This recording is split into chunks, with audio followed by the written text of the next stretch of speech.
And welcome to our planning meeting.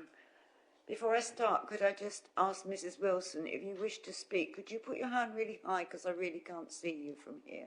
You are shielded by Councillor Ritchie. I think I can see everyone else if I do that. If I don't see anyone, please could you just, no, not just a little. It's a bit difficult. I have to do this, that, and the other. Sorry about that, but we have to stick to the rules. So, right, item 1, apologies for absence. I have apologies for absence from Councillor Bowers, Councillor Wrench, and Councillor Unsworth. Councillor Bowers' substitute is Councillor Hensman. Councillor Wrench's substitute is Councillor Mrs. Wilson, and Councillor Unsworth's substitute is Councillor Thorogood. And could I welcome Councillor Hensman, Councillor Mrs. Wilson, and Councillor Thorogood to their first planning meeting. Thank you. Item 2, declarations of interest. Does any member wish to declare the existence and nature of any disclosable pecuniary interest, other pecuniary interest, or non-pecuniary interest relating to items on the agenda, having regard to the Code of Conduct for members? Members, I will do a joint declaration on behalf of us all, as Mrs. Pell is speaking, and she is a fellow councillor. So, any other declarations of interest? No? Right. Item 3. I have the minutes of the 11th of May. Is it your wish that I sign them as a true record? Move them as a correct record, Chair. Thank you. Did I find a seconder, please? Seconded. Thank you, Councillor Monday. All those in favour? Thank you, members.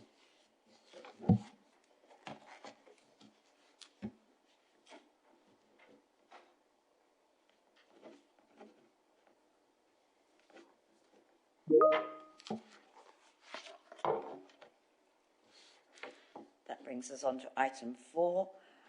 We have no general public questions this evening, as people making statements make them prior to each application. We now come on to item 5. Members, we have no Part B applications this evening, so we go straight on to the Part A applications. And the first application is 5A, application number 20017544, 14 Freeborns Road, Whittam.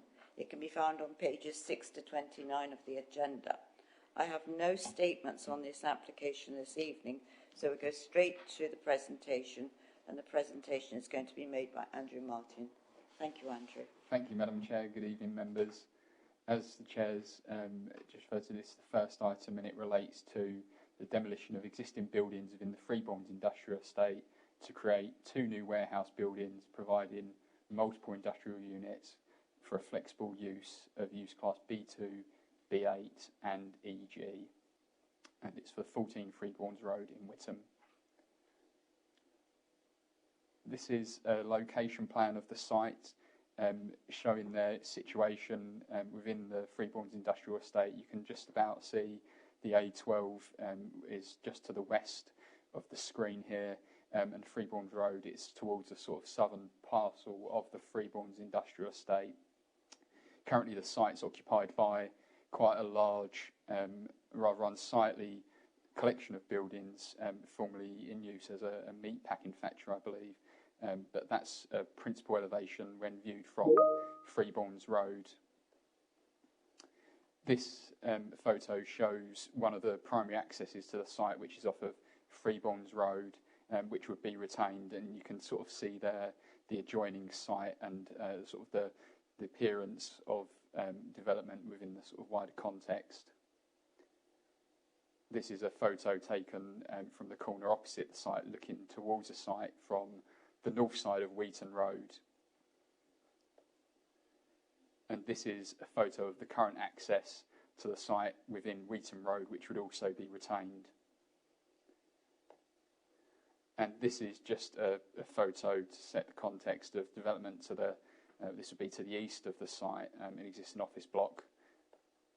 And opposite the site, towards the north, this is another industrial unit, just opposite the site.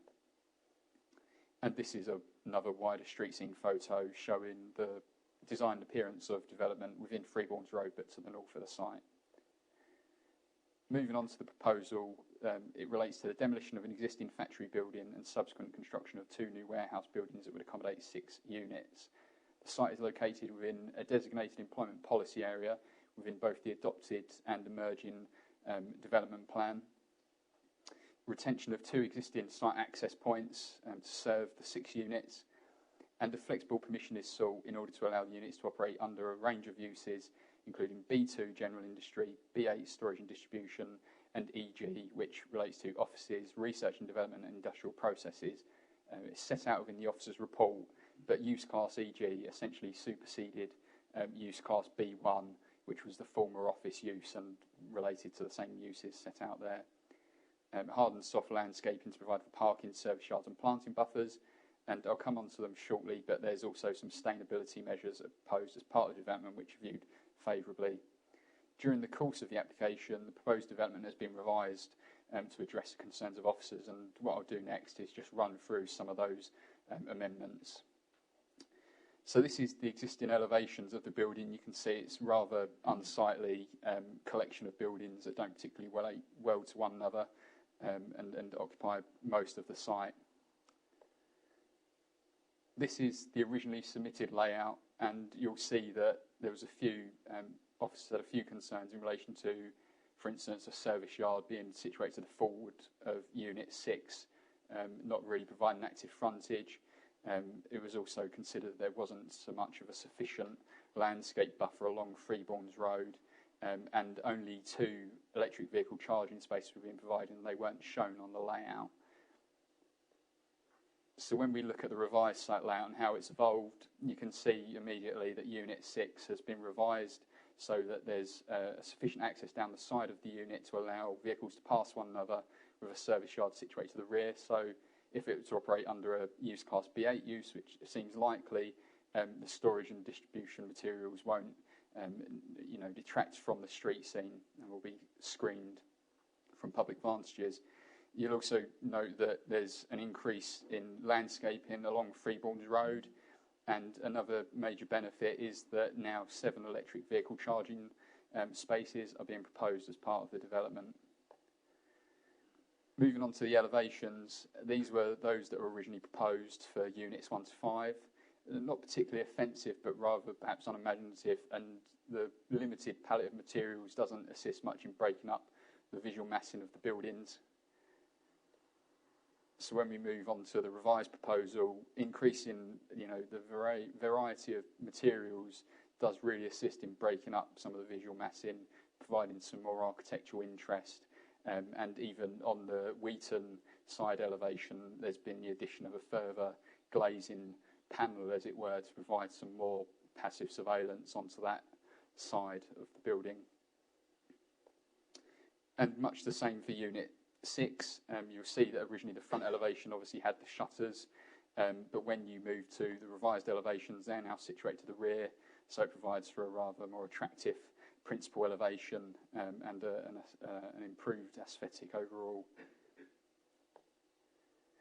Turning to the sustainability measures, amongst others including the sustainable location of the site, which justifies the amount of parking proposed and also the amount of development. It's considered to be an accessible location within walking distance of Witham train station and a number of bus stops.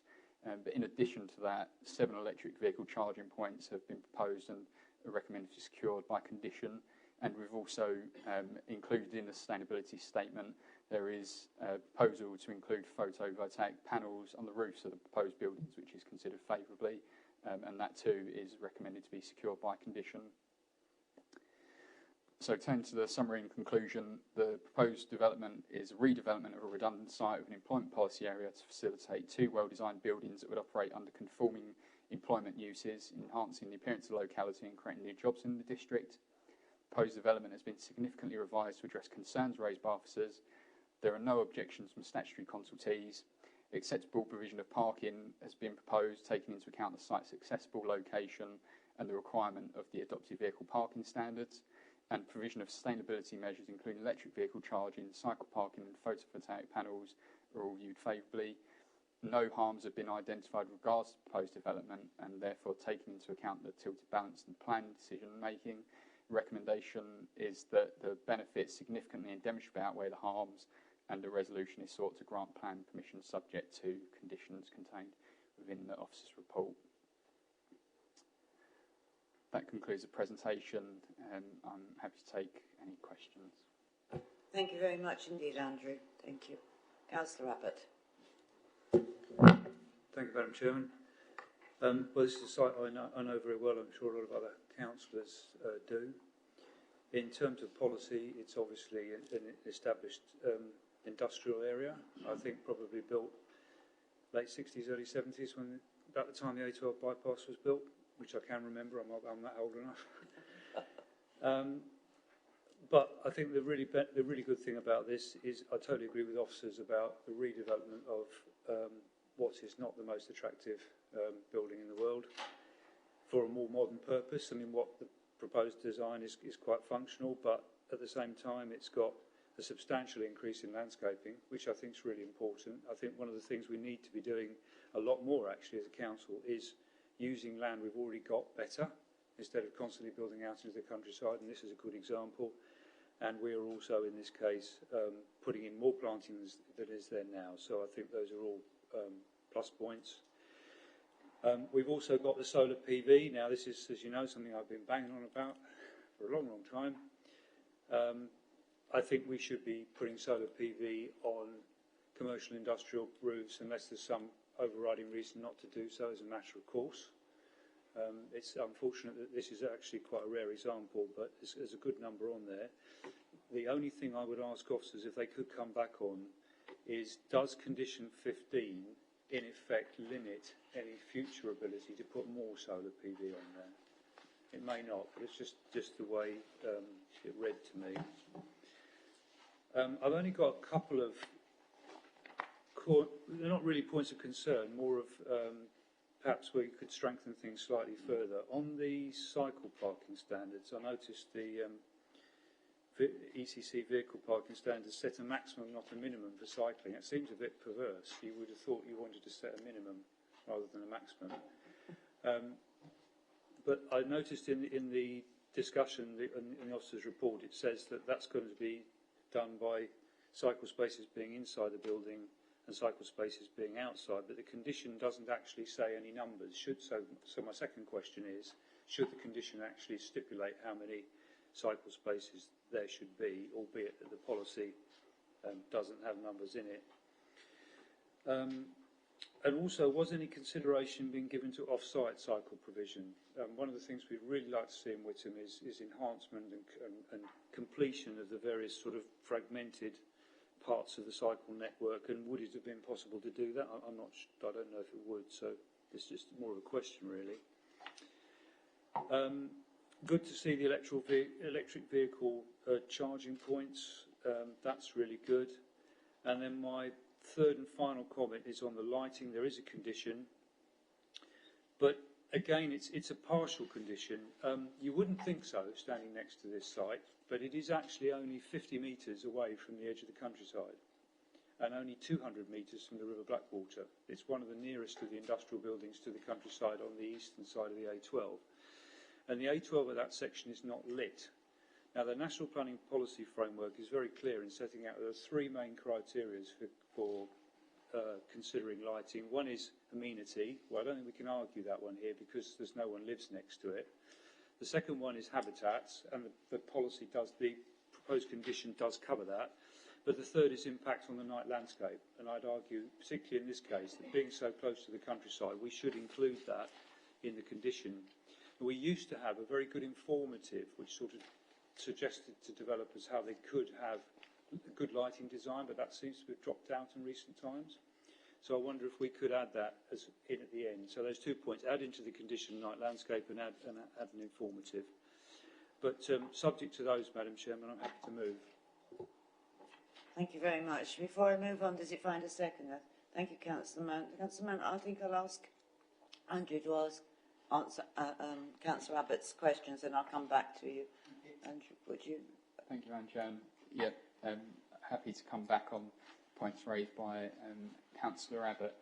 Condition 15 I don't consider to restrict the amount of solar panels or limit them in terms of future amount. It's more just secure the detail of those, where they're going to be located, more from visual amenity purposes. In terms of the vehicle parking standards, I've just checked the report, and apologies if I have said something different elsewhere, but the vehicle parking standards do set a minimum for cycle parking rather than a maximum. It's vehicle parking that's a maximum.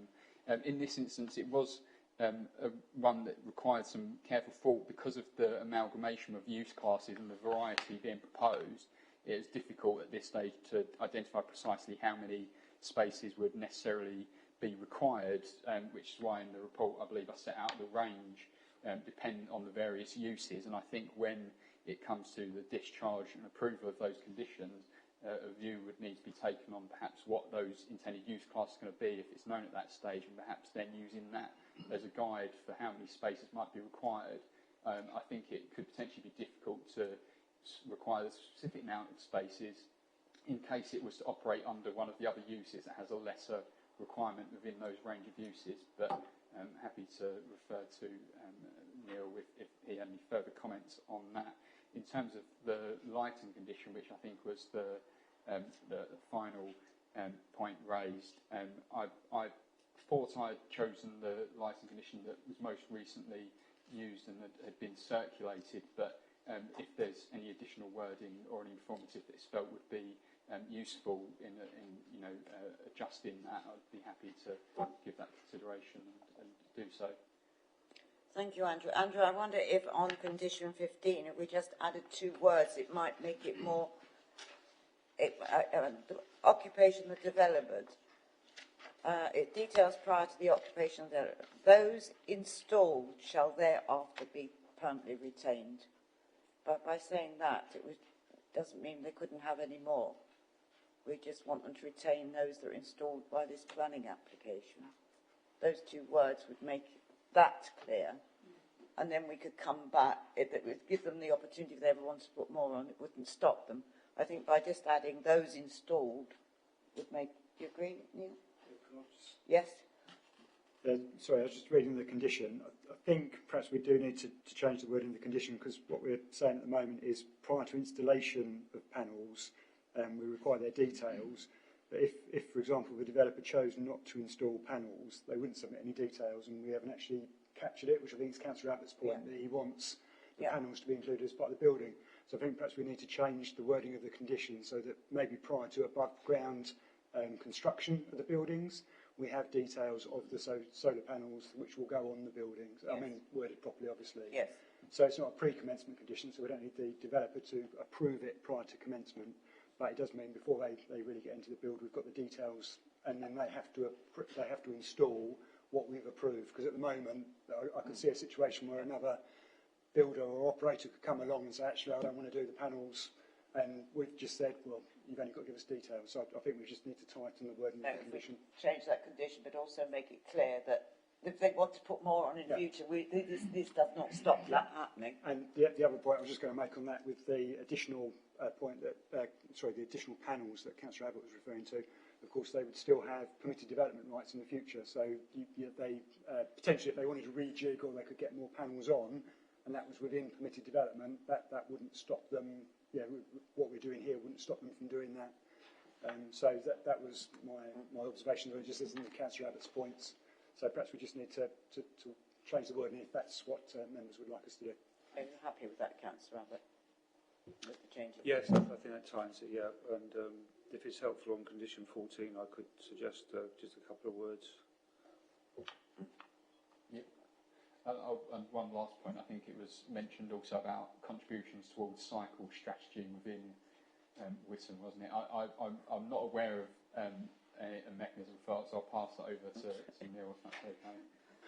Thanks, Andy. So, I think if where we're looking at completely new development, so a greenfield site where there's been no development before, then we are increasingly looking for contributions. But I think where we've got redevelopment of an existing site, it's harder for us to justify a requirement towards new cycling infrastructure like that.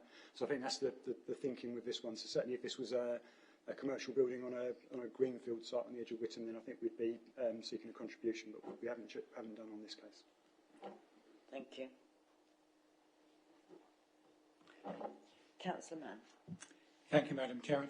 Well, I think this is to be welcomed. It's bringing back into use a vacant site in an area that's designated for employment, and it's for employment purposes. And clearly the design and the layout has been improved by the dialogue between the applicant and officers. That's also, I think, to be welcomed. There are a number of positives, and it's not usual that we can say that no harms have been identified. There's a lack of negatives, and also unusually a complete absence of objections. New buildings, the current site is becoming run down and in danger of becoming an eyesore. Flexible employment uses this time, again, to be welcomed, I think, Madam Chairman, because it may offer the opportunity of users that provide better paid work than the site previously did. So, all in all, I think this is something we can all support. Thank you, Councillor Mann. I have one question. On top of page 21, on the sustainability, it says the above measures in combination with other measures such as water consumption. I didn't understand what was meant by that. I mean, we've got nothing in the report. They're going to conserve water. I couldn't find anything. I believe that's referring to the sustainability statement that was submitted with the application. It more leans towards what's required under the building regulations, but they're talking about incorporating measures that would limit the amount of water used within development and insulation and basically fabric first style. I was hoping it was going to be brown water. It was saving, but no, I've not thought that. Councillor Mrs Parker. Yes, thank you. Yes, I think this is also to be welcomed. Would be a vast improvement to what's there already, and will provide some really good employment units. So yes, it's a good proposal, and I think it has been improved by the discussions that have taken place. Particularly like the emphasis that's gone into the design of the building. I actually quite like the sort of colour gradation. I think that I've seen it elsewhere, particularly on large warehouses outside Milton Keynes, and they do actually end up sort of blending into the sky. And I think that is definitely something that we could look at in the future. My only, thank you also for going into such detail about the parking arrangements, because I was a little bit concerned about the lack of parking, but I think it has been very well explained in the report, especially when there is going to be a requirement to provide some cycle parking. It's essential that there is secure cycle parking, just as though you can't lock your bicycle quite the same as easily as you can lock your car. The only thing I did I'm sort of, Councillor would probably disagree with me, but I just wonder whether, and I won't make a big point about this on this particular application because it's been sort of proposed by the applicant's own ecological appraisal, but I just wondered whether we are being a bit, whether it's necessary to have such biodiversity requirements on what's essentially an industrial estate next to the A12.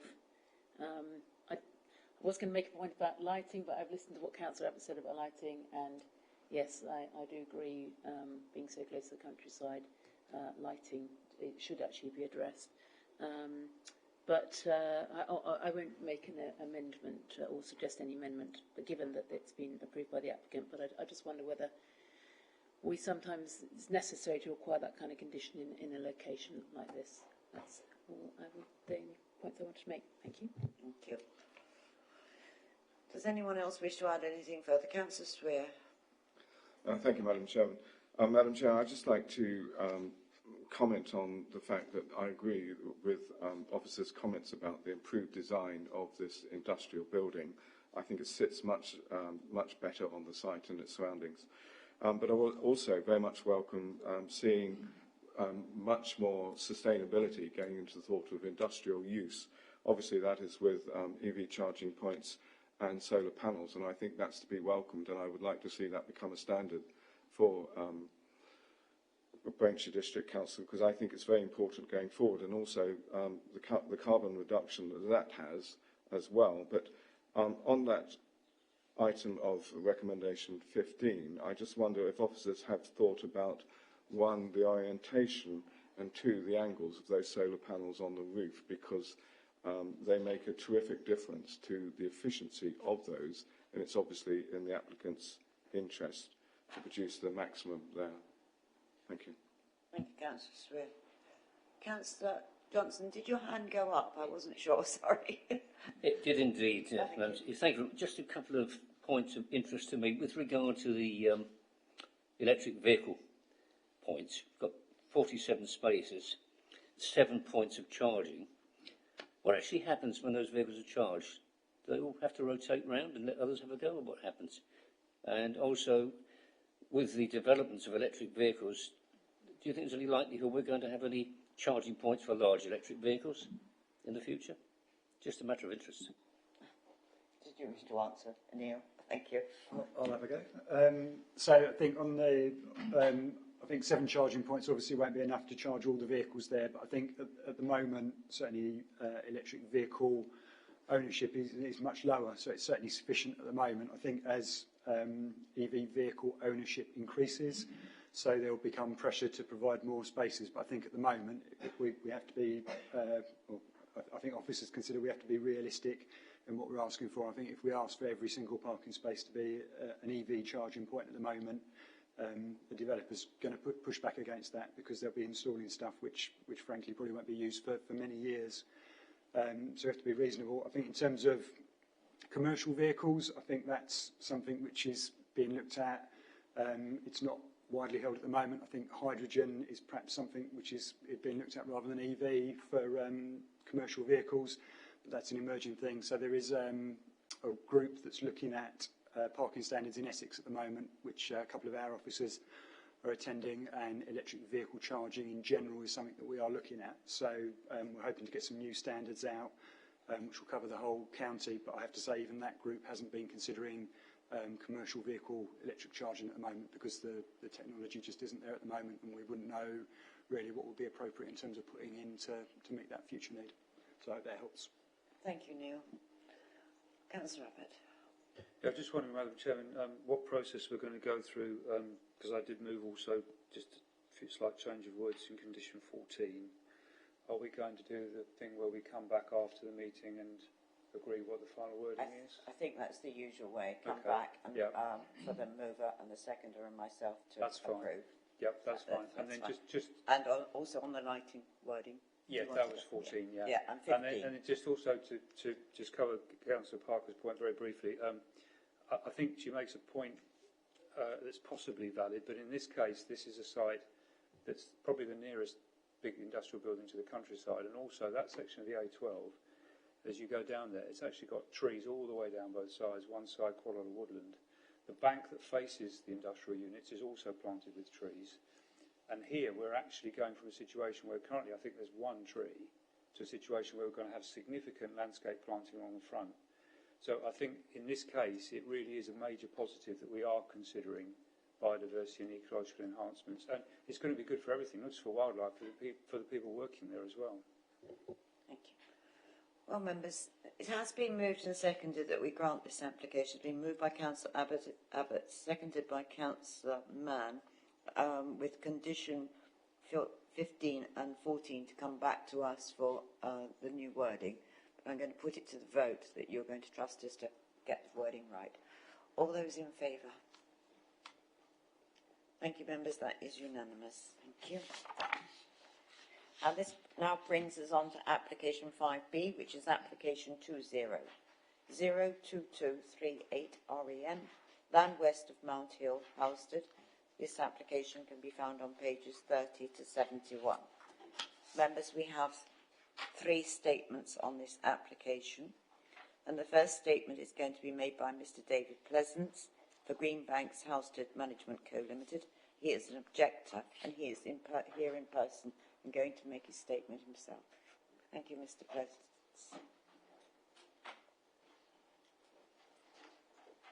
Mr. Pleasance, I remind you, you have 3 minutes to make your statement.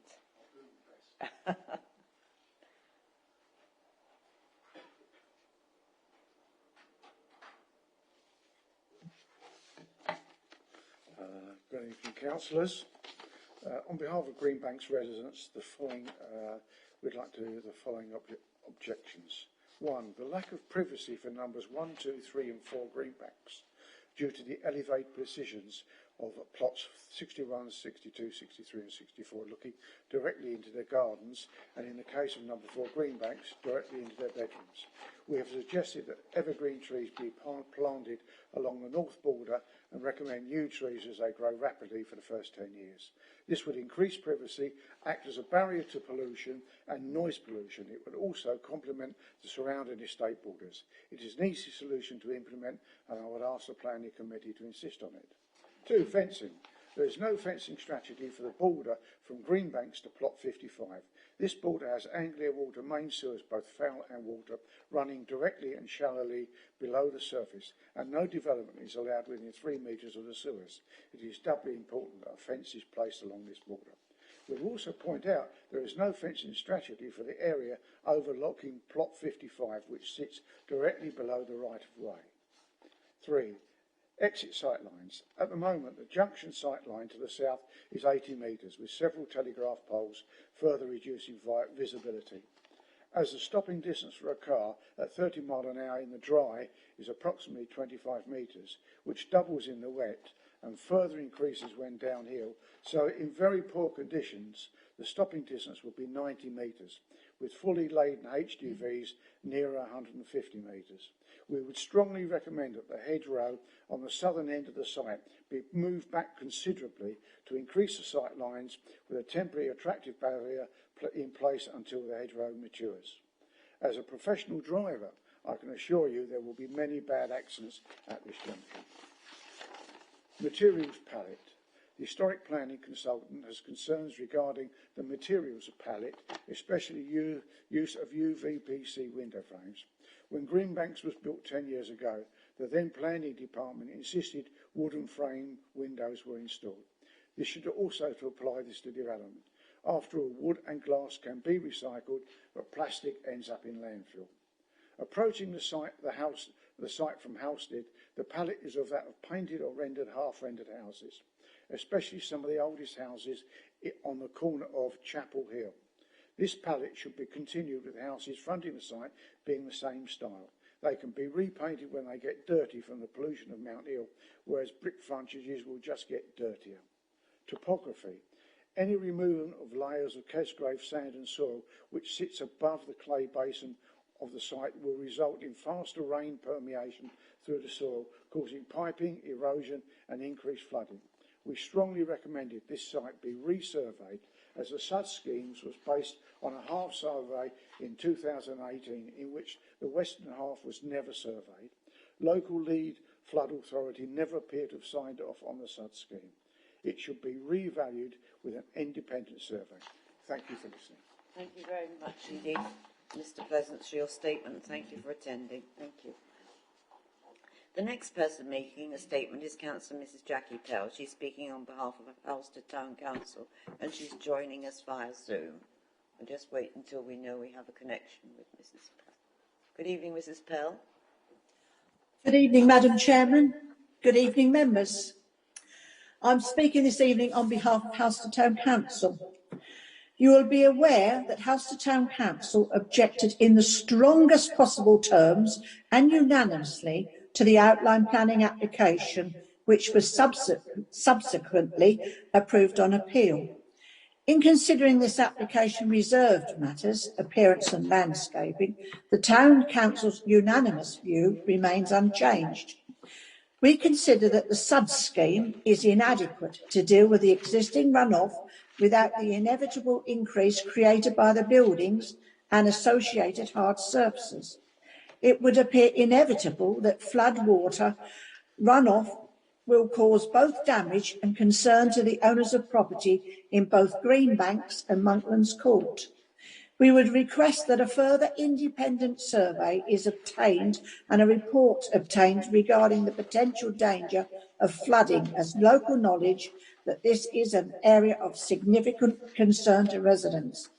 This is not helped by the fact that houses are planned to be built over a sewer and that the planned pond would appear to be on the wrong side of the development. The Town Council remains concerned that the planning meeting between developers and residents was cancelled by the developers. There are also concerns regarding loss of privacy to several of the adjacent properties due to inadequate screening both to the site and as a whole between planned properties. This remains a site about which Howster Town Council has real and significant concerns. Now, from a personal point of view, Madam Chairman, as I am a ward member for this site, this was my playground 65 years ago, and this was and is still full of bogs, and I got stuck in one and lost my shoes. So nothing has changed. You will have seen the photos sent to you some time ago by Mr Pleasance of the flooding. I implore you to ask for a second opinion on the flooding issue before it is too late and my residents are flooded out. At least we can say, we tried and you listened. Thank you, Madam Chairman, members. Thank you very much, Mrs Pell. Thank you. The next person wishing to make a statement is Mr Rob Wilkinson. He is the applicant from Rob Wilkinson. He's the Managing Director of Stone Bond Properties Limited. Mr Wilkinson, I remind you, you have 3 minutes as well. Thank you.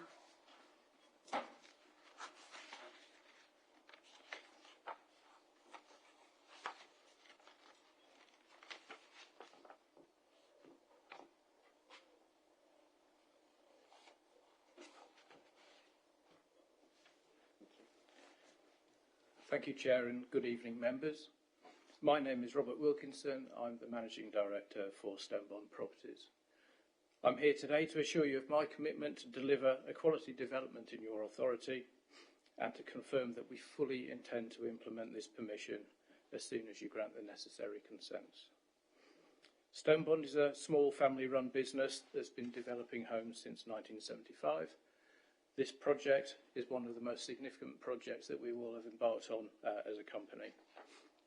To date, we're proud to have created aspirational homes that go beyond the standard level of quality that you see on many housing schemes. We treat each site differently and do not believe in a one-size-fits-all approach. We have applied this ethos to our proposals for this site. Our planning manager has sent you a briefing note of the proposal, which I hope you found useful in demonstrating the wider benefits of the scheme to the community, as well as assisting your understanding of the decision that you're being asked to make tonight. The application that we have submitted and that you're being asked to consider relates only to 2 matters: the appearance of the scheme and landscaping. All other matters, including the housing mix, the scale of the buildings, the layout of all aspects of the development, have already been approved. You'll have seen from the committee report that the Town Council and local residents, and as you've heard tonight, have raised concerns about some of the elements of the scheme which are not for your consideration this evening, as these are already approved matters. I refer particularly to matters relating to traffic, access, infrastructure, and the position of the built form. As difficult as this may be for residents, these are matters that are already approved and are not relevant to what you're being asked to consider tonight. Members, my team has worked very closely with your officers to ensure that the landscape detail and the appearance of the built form is something that we can all be proud of. Your officer's report fairly sets this out and confirms that these matters are all in agreement. It also confirms that we have fully taken on board the requests that were made of us and have amended the scheme accordingly. The result is a scheme that is without objection from your statutory consultees, that meets the requirements of your planning policies and is in accordance with the outline planning permission for this development. Your officer's recommendation is to approve the scheme subject to the prior payment of the HRA contribution. I can confirm that this has now been paid in full and that the receipt of the payment was sent to your officer last week as evidence. It's my view, therefore, that there are no barriers to you agreeing with your officer's recommendation and for the decision to be issued. I therefore respectfully ask that you accept your officer's recommendation so that we can start delivering homes for your local community. Thank you. Thank you, Mr Wilkinson. Thank you very much for attending and speaking on our application. That brings us to the end of people wishing to make a statement on this application. We'll now go to the presentation, which is going to be made by Mel. Thank you, Mel.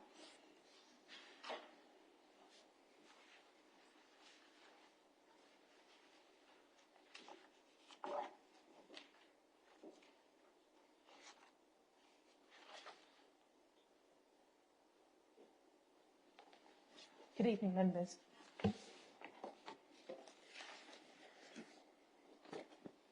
So, as referred to by the members of the public speaking earlier, this application is for the reserve matters, appearance and landscaping only, following the grant of outline planning permission following an appeal, reference 1800774 out, and that was for 71 dwellings. The site is on land west of Mount Hill, and this is a site location plan.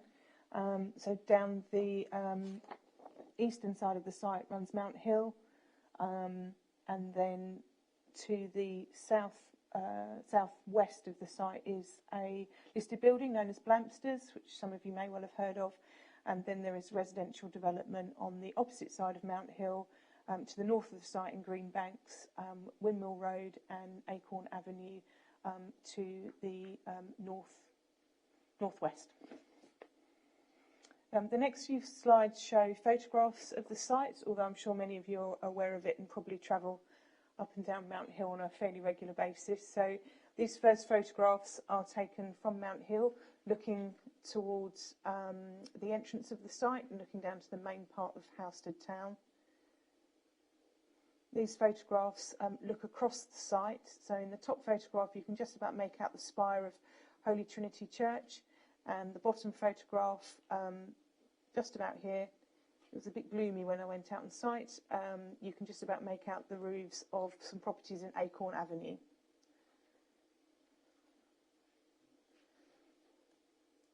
These two photographs are much closer to the proposed access, which is an existing access. And as has been mentioned by previous speakers, this access onto Mount Hill has been approved as part of the outline permission. And the access is just beyond where this white van is, and it's opposite the car mechanics, which some of you may well be aware of. So you can see from these photographs that there is a fairly large greensward area either side of the access. These photographs are looking from the top one here is looking from the access down the hill into Howstead. And so on this top photograph here to the left-hand side is just where the existing access onto the site is. And again, this bottom photograph here looks across the site, and you can just about make out the roof lines of the terrace properties within Windmill Road. The next slide is I'm now walking back up Mount Hill. And so this top photograph here, you can just about make out that white van that I pointed out earlier. Again, this is where the access is onto Mount Hill. And then again, this bottom photograph is looking from the vehicular access, looking back up Mount Hill. You can just make out the petrol station here. The next set of photographs are taken from inside the site at various positions looking across. So this top one here, you can make out the Holy Trinity Church and properties within Greenbanks. And then this bottom one here is again another internal view towards Windmill Road. You can probably make out the best one in terms of there is significant constraints across the site which were raised when the application went to committee as an outline and during the public inquiry at the appeal. So there is quite a drop in levels, which isn't overly obvious from this photograph, but it does drop down roughly here where my cursor is. And these properties in the background are properties within Acorn Avenue. This bottom photograph here is just looking slightly further over towards the southwest across the site. And then these two photographs here are looking to the south of the site. You can just make out this is a property on Mount Hill. And then beyond the trees here is Blamster's Farmhouse, which is a listed building. The next few slides show some detail of the actual layout, but as has been mentioned, the layout was fixed, was approved at the outline stage, and there has been no changes to the layout, but there is just some detail here to show where the main entrance will come in. The road then splits, goes down the hill, and then splits again at the bottom. And so you can see these are the properties within Acorn Avenue, and then this is Windmill Road up here, and green banks along the top. This plan here shows open and green spaces throughout the site. This one here shows a tenure plan for the affordable housing. So it's the coloured properties along this front road and at the end here. This shows the detail of the landscape master plan, and there was just one point I did want to make because it was made in public during the public speaking, is the boundary treatment between the development and Greenbanks to the north. Hopefully you should be able to make out that there is a blue line along here. Now I know the key isn't particularly visible, but I have just double checked whilst the member of the public was speaking, and that is a proposed 1.8 metre high close boarded fence to be painted in an olive green. So that's that detail there. And then across the site there's a variety of different boundary treatments depending on where they are. Combination of low brick walls, boundary fences in the centre here. We've also got brick walls where gardens are fronting onto public viewpoints. And then particularly along the boundary with Blamster's to the listed building, there was fairly lengthy discussions to ensure that the right boundary treatment was secured in relation to the setting of the listed building. Ultimately, what's been agreed is a chain link style fence with significant planting, so that over time there will be a soft boundary treatment, a secure soft boundary treatment between those gardens that are closest to Blamster's, but then ultimately will then be a soft boundary treatment so that the setting clearly will be changed because of these properties, but it was a way to lessen the change as much as we could. So these drawings here show you some of the street elevations. This long one along the top is the main elevation that you would see from Mount Hill.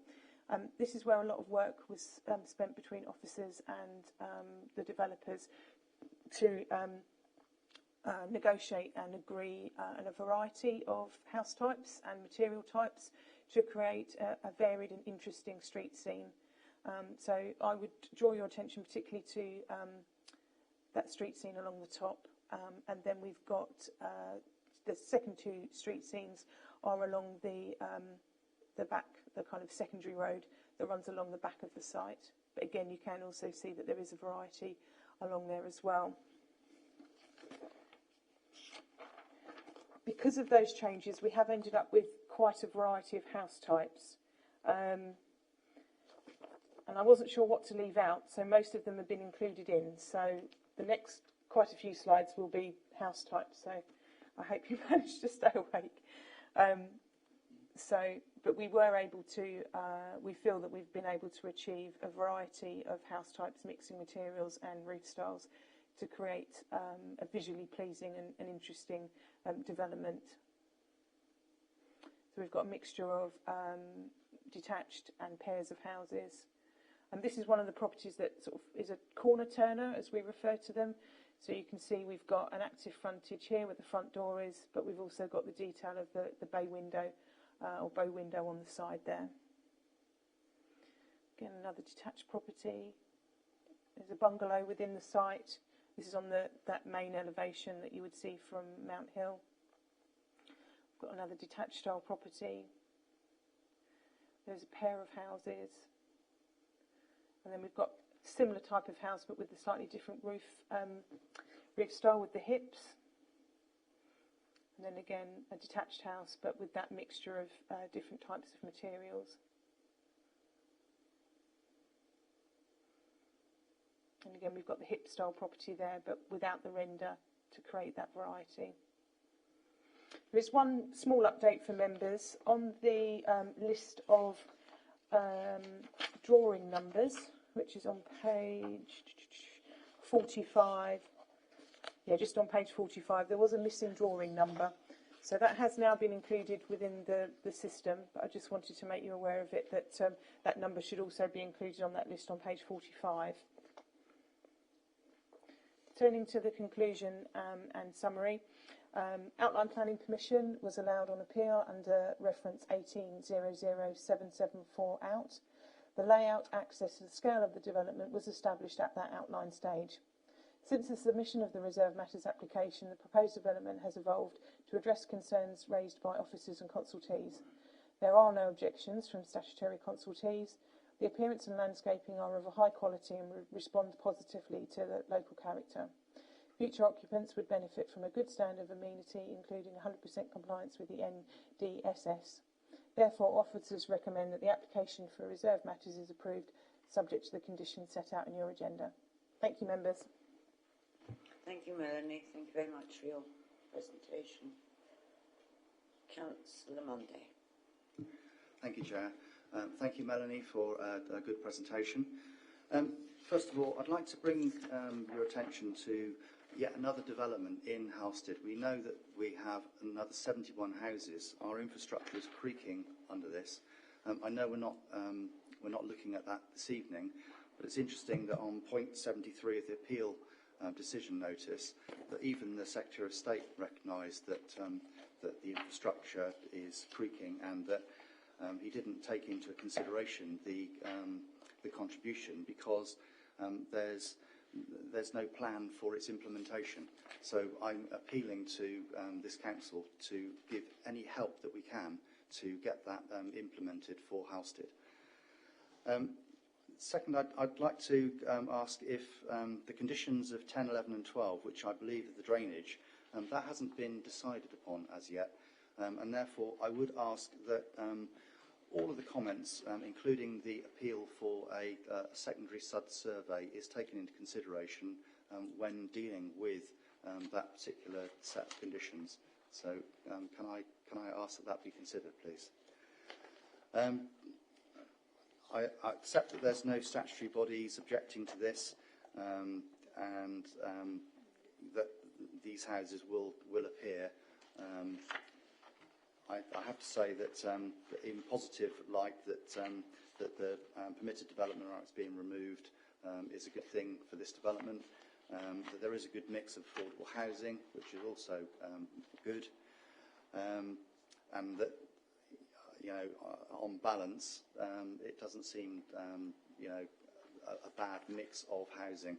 Although I do accept that point 4 of Mr Pleasance's statement in public question time was regarding the materials palette, and I just wonder if there's any movement on whether or not UPVC can actually be implemented for wood as per that comment made. And really, I can't really say an awful lot more about this. I feel that my hands are tied, or that the planning authority's hands are tied, because this application was granted by appeal. I'm against everything. Personally, I don't like to see these houses in Halstead, but I can't see any planning reason why this shouldn't be agreed. So therefore, reluctantly, I will move officers' recommendations. Thank you, Councillor Monday. Does that find a seconder? Thank you, Councillor Mrs Spray. Did you wish to speak? Yes, thank you, Madam Chairman. I appreciate the concerns of the residents and speakers tonight about this development, which, as Councillor Mundy has just reminded us, is as a result of an appeal. I've read through the appeal inspector's report, and he was very clear. He made a number of points, amongst them his points 83, 84, 85, around the less than substantial harm to the landscape around this site. And he was fairly definite about that, and the fact that he did not see any harm as a barrier to this development going ahead.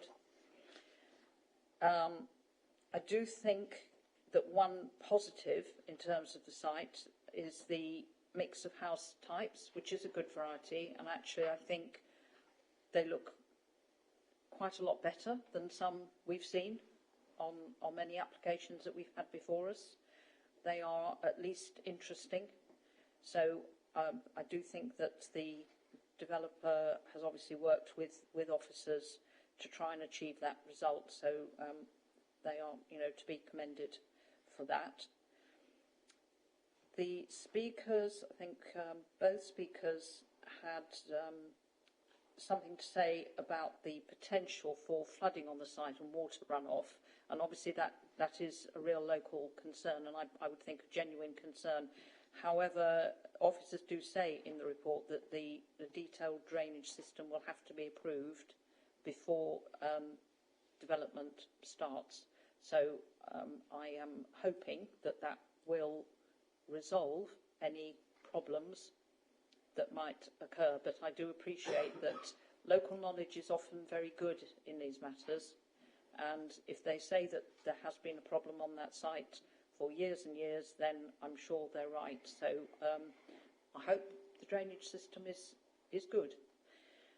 I don't think I have anything very much more to add, in that we are here tonight just to decide on appearance and landscaping, and those issues I think have come across quite well.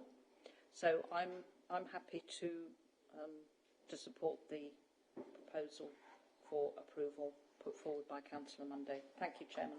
Councillor Mrs Spray, thank you very much indeed. Councillor Mann. Thank you, Madam Chairman. Just to reinforce, we didn't support this site for residential development, but the inspector at the appeal, I think it was in 2019, rejected all 6 of the arguments that the council put against developing this site. And of course the killer issue was again the fact that we, in his opinion, lacked a 5-year supply of building land. He did concede we might be there or thereabouts, but he said there was a deficit, and that was his main reason, basically, for granting approval.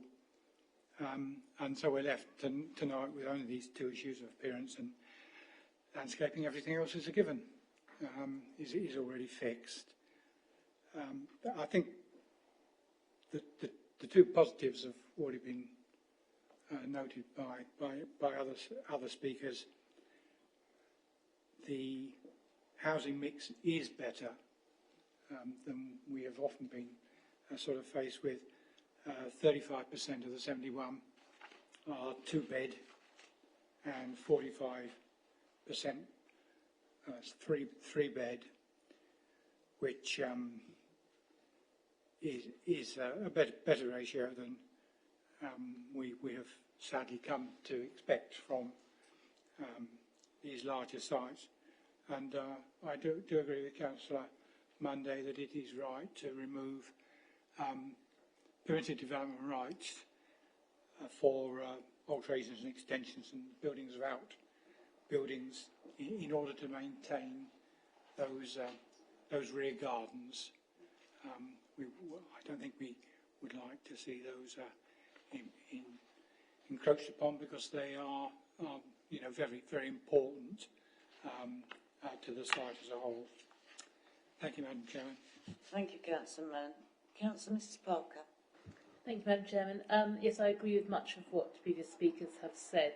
I just would like to say it's quite nice to see a different builder and not the usual large sort of, I wouldn't use the word conglomerate, but really, really big volume house builders. So that I think probably hopefully will be a benefit for us as well. And the comments that that work will start fairly quickly. So rather than builders sitting on the site waiting for the prices to go up.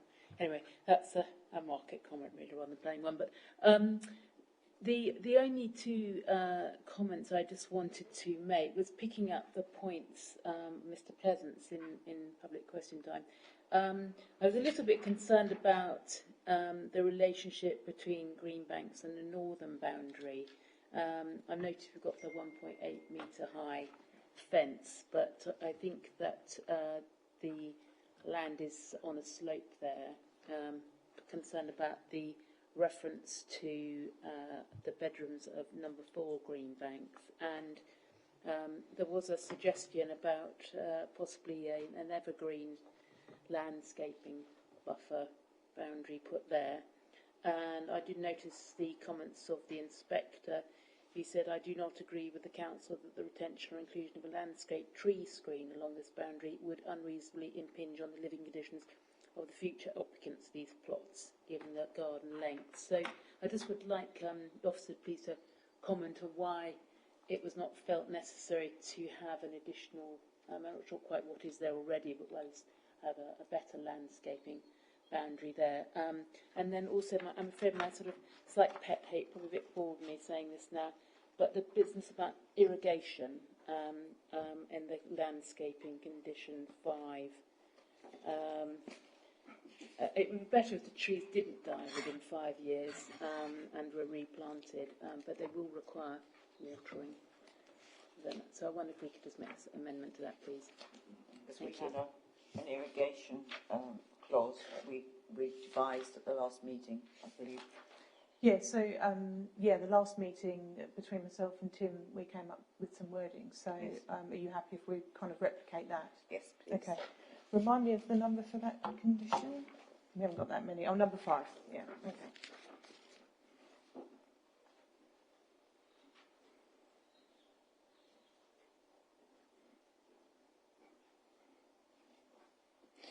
In terms of your question or your comments regarding the landscape boundary between the top of the site, so to speak, and Greenbanks, there is a fair amount of vegetation along there at the moment, and I think if I were able to reshare my screen, you'll be able to see that there is a certain amount that will still be retained within those back gardens. And the concerns that were raised at the outline application was to do with the sort of, we did raise concerns about the impact between the two sets of properties. However, the inspector concluded that he didn't feel that there was going to be a poor relationship between the two. I think the detailing that had been supplied and those positions of those properties are now fixed in terms of because the layout's been approved. So we are where we are in terms of there's been an element of the landscaping that's already there will be retained, and then this addition of the boundary fence will also be included. But the inspector, in reaching his decision, concluded that in terms of the distance between the two, which is the key one in terms of overlooking and maintaining those distances, he didn't raise an issue with that. Thank you. Did you wish to come in? Yeah, I was just going to add to that. I mean, I think it was a surprising appeal decision for a number of reasons, but I think the inspector's comments there on the planting in the gardens isn't particularly helpful. I think our experience is you can certainly require developers to plant trees and hedges in people's gardens at the backs of the properties with the intention of providing screening, but the problem is that once people own the property, they'll do what they want with their garden. And, if they want some extra space for growing vegetables or the children to run around or whatever, you can see trees and bushes taken out really quickly. So I think we wouldn't usually look to rely on any sort of planting which is within people's gardens to provide screening.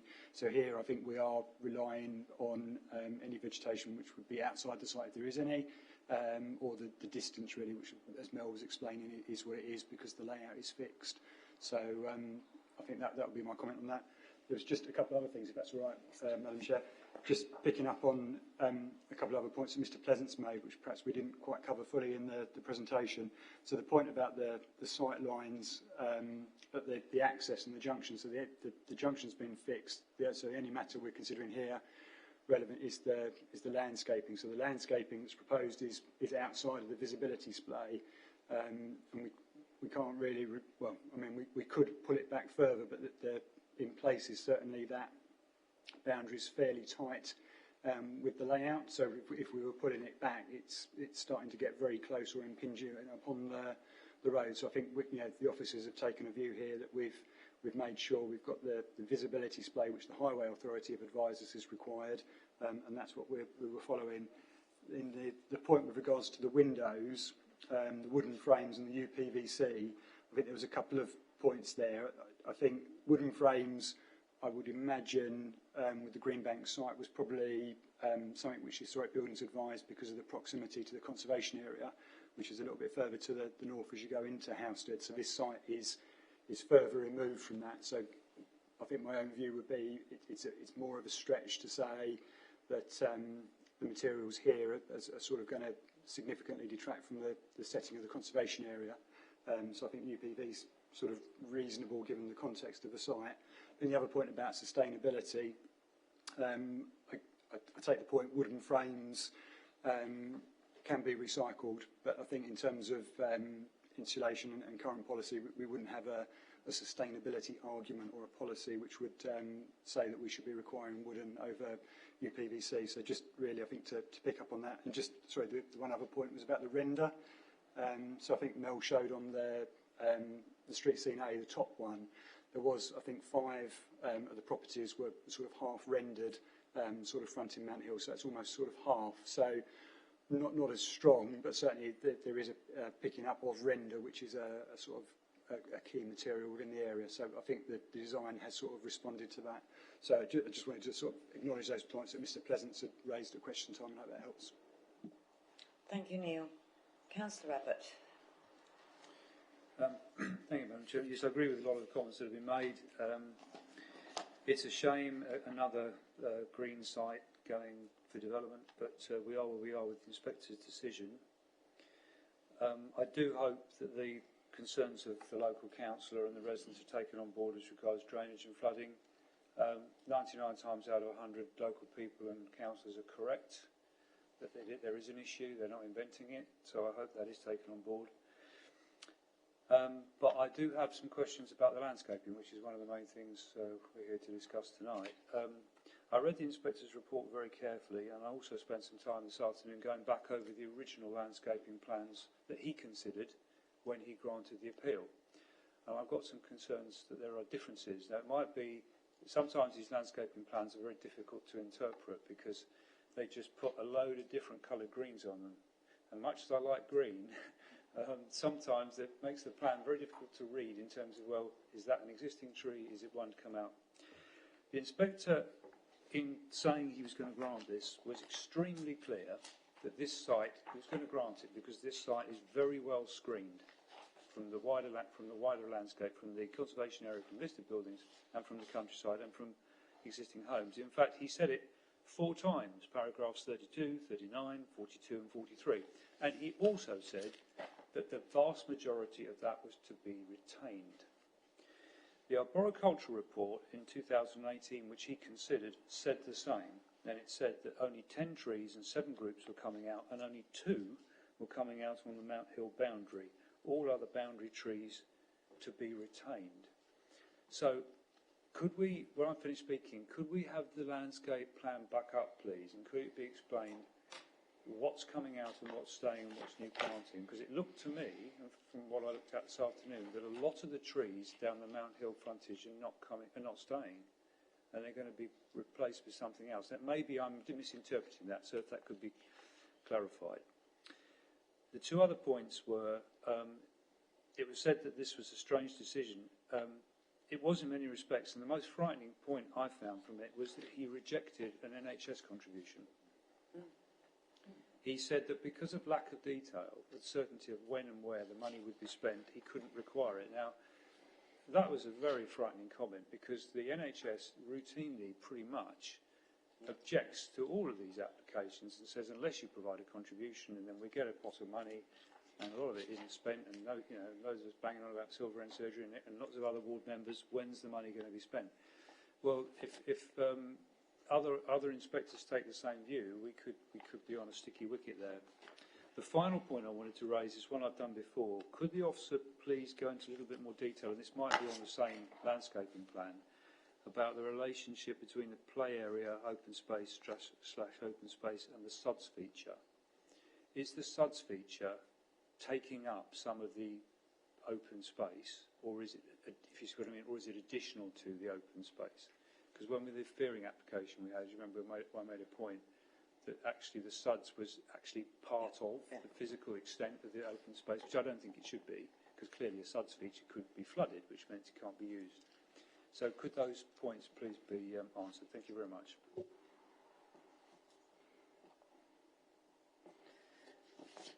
Let me just reshare mine.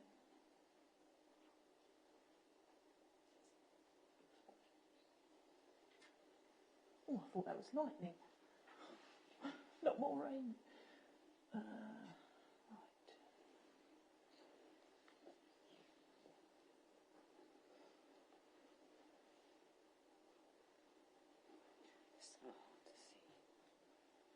There we go. Just to come back on, just before we go into the detail on the plan, just to come back to some of the points Councillor Abbott made in terms of referencing the plans that the inspector would have looked at during his consideration of the application back in 2019.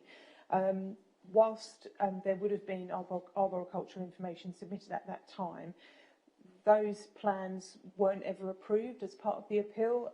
There's actually only three drawings that were approved as part of the appeal. And I've just had a quick scan through the conditions, and I can't see that one makes reference to compliance with the ARB information, but I have only just had a quick scan, so be happy to be told wrong. So in terms of the details that were considered by the inspector, he didn't then impose that as a condition.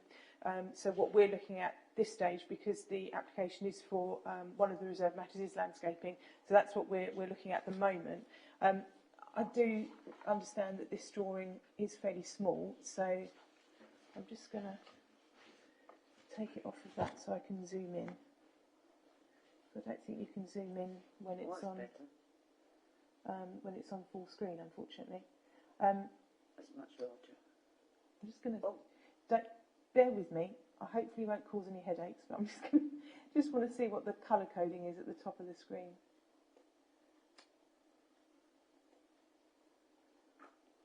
Oh, that's really blurry. Okay.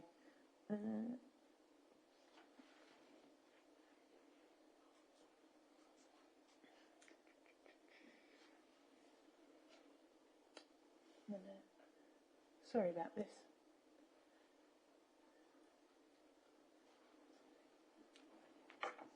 Neil, did you want to answer the NHS question while I'm looking at this one? Because you probably have more knowledge on that than myself. Yeah, I can do. So, yeah, that was one of the, Councillor Abbott, I would agree entirely that was one of the things that concerned me most about the decision. I mean, that was a while ago, and I'm pleased to say we haven't seen a similar spate of inspectors' decisions since where they're followed.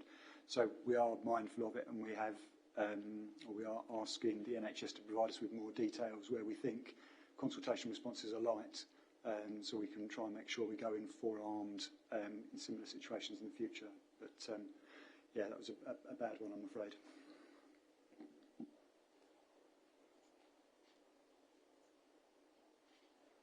Could you add any more to that, Neil?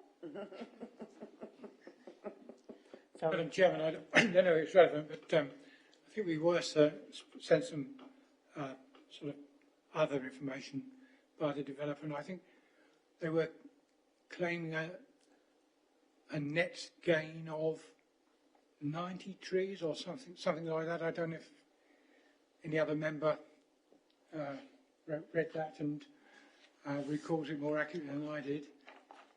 So that was an additional planting of 1991, stuck in my head. What I'm sharing now, members, is a more accurate, this is the actual version of the drawing that's in our IDOC system, our document management system. So when you zoom in and out, as you can see, it's definitely a lot clearer. So we've got some colour coding on the side here on the key. So we've got the slightly dirty green is existing trees and hedgerows to be retained. And then we've got the slightly lighter green, which is proposed trees. And if I zoom back out, so particularly along the road frontage, which is where Councillor Abbott has made reference to, once it catches up with itself. Come on. This is where I start talking to a computer, which is not good. So if we start at the part of the site that runs from kind of the town centre end up to the access, we have got a mixture there of that sort of dirty green and the lighter green. So there is a mixture along there. So some gaps being filled in and then other existing trees to be retained. In terms of where these new trees are going in, whether there are existing trees that are being removed, clearly they are then being, if there are trees being removed, then clearly there are trees going back in place of them.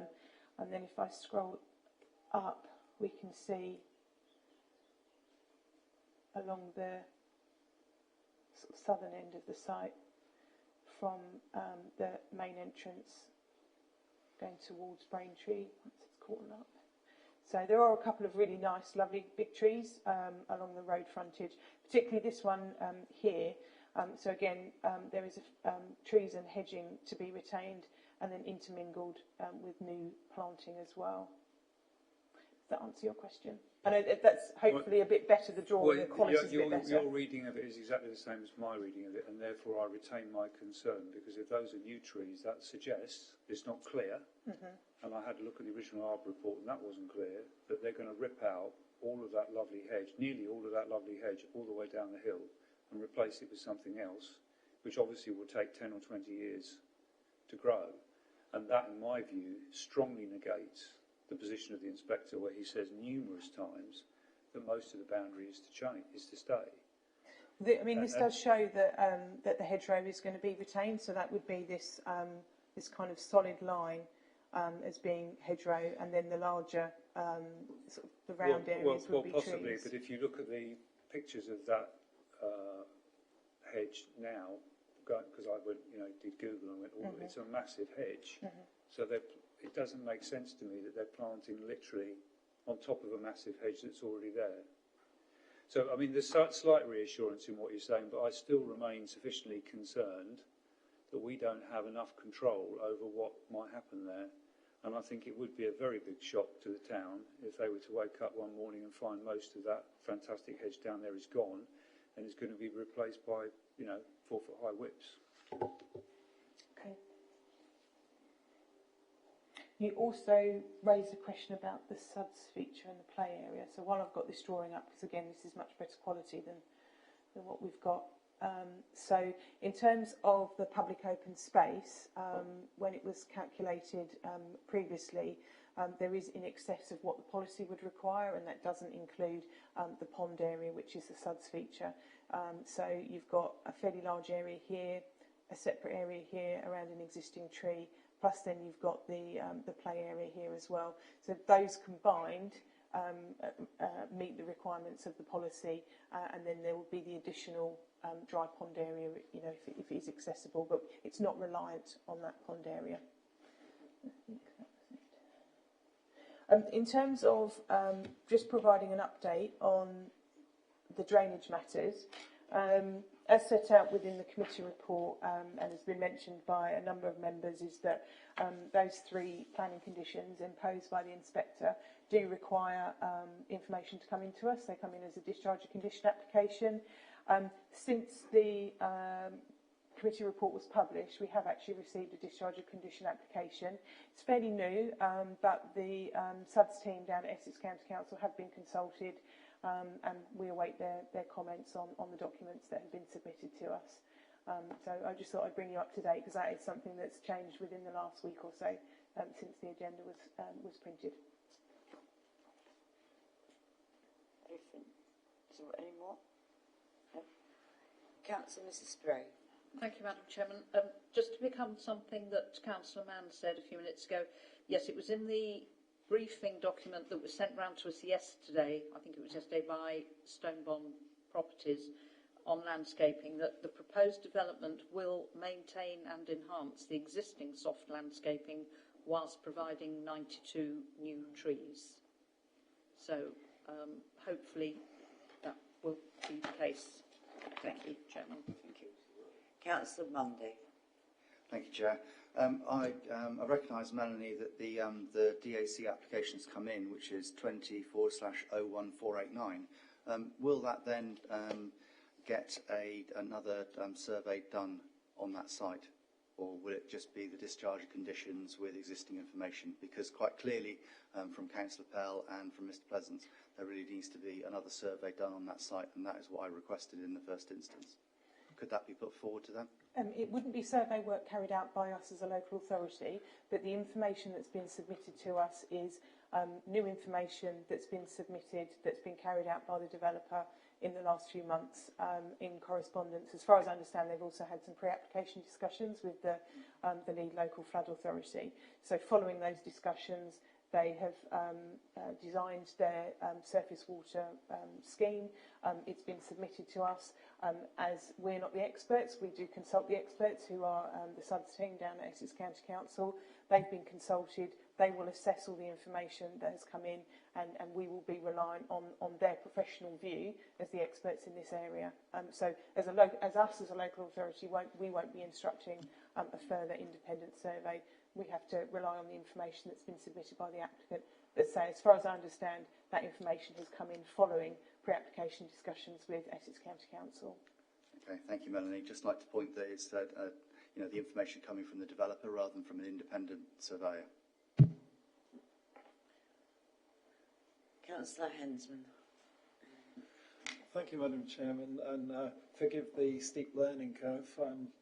It's where I know things are fixed with regards to the layout and so on, but one question that came out during question time was about the sewerage, which is existing, and local knowledge, again, as other colleagues have said, does go a long way in that the statutory consultees' records leave a lot to be desired in many areas, and often they don't know where their assets are. So I'm just concerned that where they think they are and where they actually are two different things. And if you've got that 3 metre buffer that is required to be left without an overbuild or a requirement to move it, then has it been properly surveyed to know exactly where it is and to ensure that it is protected as it should be? And one other tiny little point is where there is planting in gardens where, as Neil's already pointed out, that you can't rely on that because owners will just rip it out where they want to increase the play area for the children or whatever. Is it possible to move planting beyond the boundary? It's not okay. So, no, fine, I get it. So, Wendy answered that one. Thank you. It's up to Anglian Water regarding the sewage, is it? Yes. Yes, it's something. Well, members, I think we've given this quite a good airing. There was just one little thing. The waste people, they were rather concerned about the turning heads being small. Has that been sorted? Unfortunately, as the layout is fixed, the position of where those roads are... so they might not get their waste collected then? Yeah, we're very limited in terms of the amount of influence we could have over this stage of the application because of so much being fixed at first time round, so to speak. And it's very unusual, actually. You don't get many outline applications that secure so much at that stage. No. So, but, yeah. Sorry. That's all but- right. Well, members, it has been moved and seconded that we grant this this application. And it's been moved by Councillor Munday, seconded by Councillor Mrs Spray. Going to put that to the vote. All those in favour? 1, 2, 3, 4, 5, 6, 7, 8. Those against? Abstentions? Thank you. That application will be granted. Thank you very much indeed, members. And surprisingly, at 8:40, we finished our meeting. It was quite a short agenda in the end. I'd just like to remind us, the 3 subs, they're not usually this short. And I wish you all a good night. And thank you very much indeed, officers. And thank you, everyone.